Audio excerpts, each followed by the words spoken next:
toujours amoureux de la parole, Luis du blog Il est écrit, heureuse de vous retrouver pour un nouveau thème que nous avons déjà abordé dans un article du blog.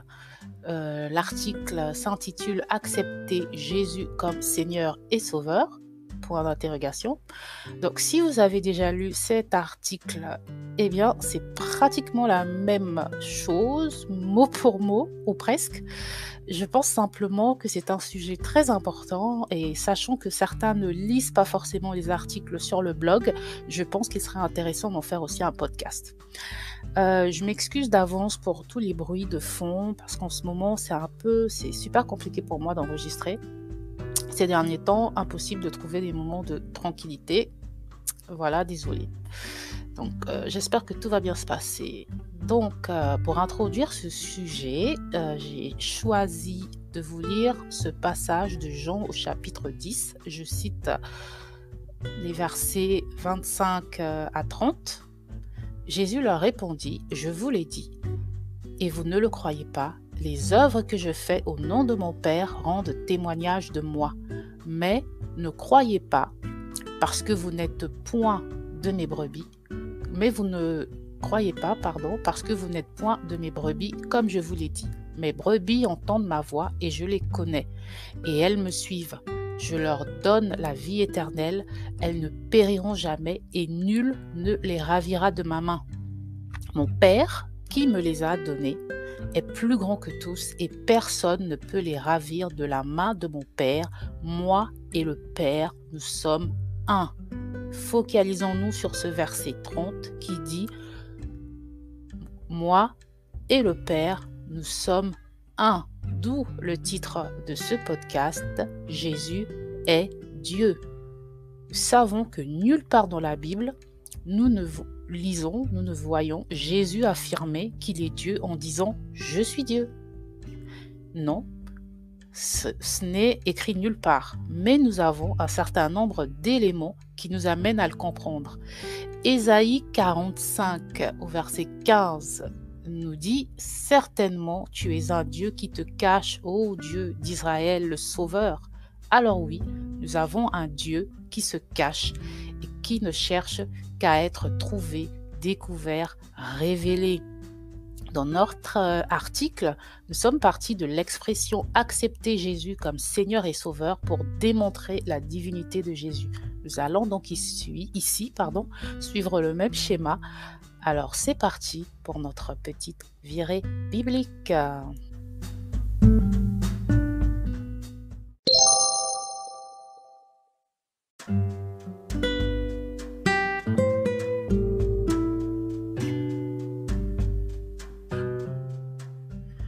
Alors, premièrement, qu'est-ce qu'un sauveur? C'est celui qui participe au salut de quelqu'un.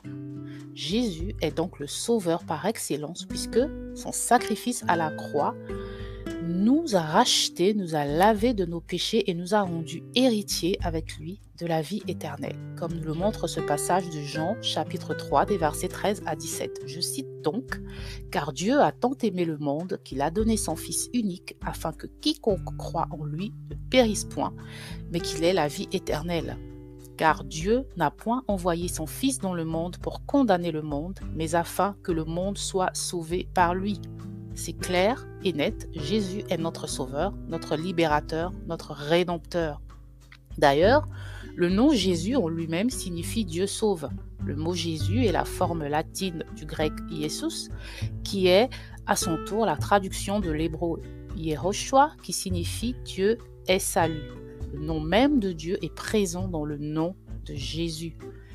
Et ce verset 30 de Jean 10 résonne mieux en nous. Je cite, « Moi et le Père, nous sommes un ». Ensuite, qu'est-ce qu'un Seigneur? Il est écrit dans le livre de Philippiens au chapitre 2, verset 11, « Et que toute langue confesse que Jésus-Christ est le Seigneur, à la gloire de Dieu le Père ». Le terme « Seigneur » est souvent utilisé pour s'adresser à Dieu et à Jésus. Et ici, il vient du grec « kurios » qui signifie « celui à qui une personne ou une chose appartient, sur quoi il a un pouvoir de décision, un maître, un seigneur, celui qui a contrôle sur une chose. » Donc, reconnaître Jésus comme notre sauveur, c'est admettre sa suprématie sur nos vies, sa souveraineté ou tout simplement que nous lui appartenons. Cela ne suffit pas. Il faut en effet aller plus loin dans la compréhension de la seigneurie de Jésus afin de saisir ce qu'elle implique. Dans Jean 14, au verset 11, Jésus nous dit « Croyez-moi quand je vous dis que je suis dans le Père et que mon Père est en moi. » Littéralement, il nous dit que lui et le Père sont un. Il nous faut comprendre que Jésus est plus que le Fils de Dieu, mais que son caractère revêt une dimension tout aussi divine que celle du Père. Dans le livre de Colossiens, nous avons ce passage des versets 15 à 20 du premier chapitre. Je lis donc. « C'est lui qui est l'image du Dieu invisible, le premier-né de toutes les créatures, car c'est en lui qu'ont été créées toutes choses dans les cieux et sur la terre, les visibles et les invisibles, soit les trônes, soit les dominations, soit les principautés, soit les puissances. Tout a été créé par lui et pour lui. Il est avant toute chose et toute chose subsiste par lui. Et c'est lui qui est la tête du corps de l'Église. Il est le commencement, le premier-né d'entre les morts, afin qu'il tienne le premier rang en toutes choses, car il a plu à Dieu de faire habiter toute plénitude en lui, et de réconcilier par lui toutes choses avec soi, et en donner la paix par le sang de sa croix, tant aux choses qui sont sur la terre, qu'à celles qui sont dans les cieux. Waouh! C'est très, même trop clair. Vous ne pensez pas? Si toutes choses ont été créées par lui et pour lui, n'est-il pas évident qu'il est Dieu? Il est plus que clair qu'il a été donné à Jésus des pouvoirs qui en font un être souverain, puisque toutes choses sont soumises à son autorité. Dans Matthieu 28 et versets 18 à 20, nous lisons « Et Jésus s'approchant, leur parla et leur dit « Toute puissance m'a été donnée dans le ciel et sur la terre. Allez donc et instruisez toutes les nations, les baptisant au nom du Père, du Fils et du Saint-Esprit, et leur apprenant à garder tout ce que je vous ai commandé. Et voici, je suis avec vous tous les jours, jusqu'à la fin du monde. Amen. » Jésus nous dit lui-même que toute puissance lui a été donnée sur le ciel et sur la terre. Jésus, pour être saisi dans son entièreté, ne saurait être limité à sa fonction de fils de Dieu. Il est plus qu'un homme. Même s'il dit qu'il lui a été donné toute puissance, il lui a été donné cette puissance par le Père, mais puisque lui et le Père sont un, puisque l'un est dans l'autre, eh bien, Jésus est Dieu incarné. C'est ce que nous devons comprendre. Dans Jean 8, au verset 58, Jésus nous dit « En vérité, je vous le dis, avant qu'Abraham fût, je le suis. » Au moment où il dit ces paroles, Abraham est mort depuis longtemps. Il y a au moins 42 générations qui séparent Abraham de Jésus. 42. Ce n'est pas un chiffre inventé. Vous pouvez vérifier dans Matthieu au chapitre... J'ai oublié de noter le chapitre, mais en tout cas, le premier chapitre de Matthieu, chapitre 1 au verset 17. Voilà. Il est écrit « Ainsi, toutes les générations, depuis Abraham jusqu'à David, sont en tout 14 générations. De David jusqu'à la captivité de Babylone, 14 générations. Et depuis la captivité de Babylone jusqu'au Christ, donc Jésus, 14 générations. Nous avons 3 fois 14 qui est 42. Voilà, encore une preuve de plus pour les sceptiques.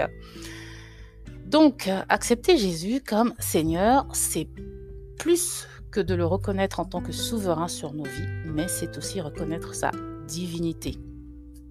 Autre passage dans le livre de Jean au premier chapitre, nous lisons ces versets extraordinaires. Au commencement était la parole était avec Dieu, et la parole était Dieu. Elle était au commencement avec Dieu. Toutes choses ont été faites par elle, et rien de ce qui a été fait n'a été fait sans elle. En elle était la vie, et la vie était la lumière des hommes, et la lumière a lui dans les ténèbres, et les ténèbres ne l'ont point reçue. Il s'agit d'une description de Jésus qui est la parole de Dieu. Au verset 14, Jean nous le confirme. Il est écrit « Et la parole a été faite chair et a habité parmi nous, pleine de grâce et de vérité, et nous avons contemplé sa gloire, une gloire comme celle du Fils unique venu du Père. Voilà qui a vécu parmi nous. C'est Jésus qui a vécu parmi nous. Voilà, Emmanuel, ce nom qui avait été annoncé, si je ne me trompe pas, dans Ésaïe, Emmanuel signifie Dieu parmi nous ou Dieu avec nous. C'est aussi un autre nom de Jésus. Alors, je n'essaie pas ici de démontrer que Jésus est un autre Dieu que son Père. Il n'y a pas Jésus d'un côté et Dieu de l'autre. D'accord? Il n'y a pas non plus trois dieux, le troisième étant le Saint-Esprit, mais bien un Dieu unique. Dans Marc 12, au verset 29, Jésus dit « Le premier de tout le commandement, c'est « Écoute Israël, le Seigneur notre Dieu est le seul Seigneur. » Je répète, le premier de tous les commandements, c'est « Écoute Israël, le Seigneur notre Dieu est le seul Seigneur. » À première vue, on pourrait poser cette question, mais si Dieu est le seul Seigneur, alors pourquoi Jésus est-il aussi Seigneur? Eh bien simplement parce que tout ce que je viens de vous démontrer jusqu'ici se résume dans cette phrase de Jésus qui a dit « Je suis dans le Père et mon Père est en moi ». Donc si l'un est en l'autre, il n'y a là aucune contradiction. Si on cite le passage qui précède ce verset, dans Jean 14, il est écrit des versets 8 à 10, Philippe lui dit « Seigneur, montre-nous donc le Père, et cela nous suffit. » Jésus lui dit, désolé pour le bruit, « Il y a si longtemps que je suis avec vous et tu ne m'as pas connu. Philippe, celui qui m'a vu, a vu le Père. » Je répète la réponse de Jésus. Jésus lui dit, « Il y a si longtemps que je suis avec vous et tu ne m'as pas connu. Philippe, celui qui m'a vu, a vu le Père. Comment donc dis-tu, montre-nous le Père? Ne crois-tu pas que je suis dans le Père et que le Père est en moi ?» Ce sont là les paroles de Jésus en personne. Rien de plus clair. Regardons de plus près ce verset de Marc 12, le verset 29. C'est une traduction issue de la Bible Sterwald en français. Si on la compare avec la version anglaise de la New King James Version, on lit « Hear, O Israel, the Lord our God, the Lord is one ». Lorsque nous cherchons dans le grec, on voit que le mot traduit par unique ou seul dans certaines versions est en fait le mot Hais, H-E-I-S, prononcé Hais, voilà, on le prononce Hais, qui signifie un, comme le chiffre 1. Donc, on pourrait penser que ce verset nous affirme aussi l'unité de Dieu qui est à la fois Père, Fils et Esprit. Il est un. Le livre de Colossiens, au chapitre 2, nous dit des versets 8 à 9 « Prenez garde que personne ne vous séduise par la philosophie et par de vaines tromperies, selon la tradition des hommes, selon les rudiments du monde, et non selon Christ, car en lui, toute la plénitude de la divinité habite corporellement. » Si toute la plénitude de la divinité habite corporellement une personne, eh bien, c'est que cette personne est divine. On pourrait continuer comme ça à donner des exemples dans la Bible, mais finissons par ce passage d'Apocalypse au chapitre 1, des versets 4 à 7. Jean, aux 7 églises qui sont en Asie, la grâce et la paix vous soient données de la part de celui qui est, et qui était, et qui sera, et de la part des 7 esprits qui sont devant le trône, et de la part de Jésus-Christ, le fidèle témoin, le premier-né d'entre les morts et le prince des rois de la terre, à celui qui nous a aimés et qui nous a lavés de nos péchés par son sang, et qui nous a fait rois et sacrificateurs de Dieu son Père. À lui soit la gloire et la force au siècle des siècles. Amen. Voici, il vient sur les nuées, et tout œil le verra, ceux mêmes qui l'ont percé, et toutes les tribus de la terre se frapperont la poitrine devant lui.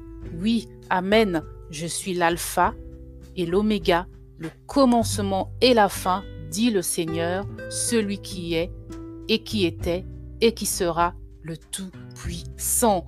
Il est important de saisir que Jésus est notre Dieu, car il est important d'avoir la connaissance exacte de celui que nous présentons au monde. Merci de m'avoir écouté et à bientôt pour de nouvelles aventures bibliques. Que Dieu vous bénisse. Ciao!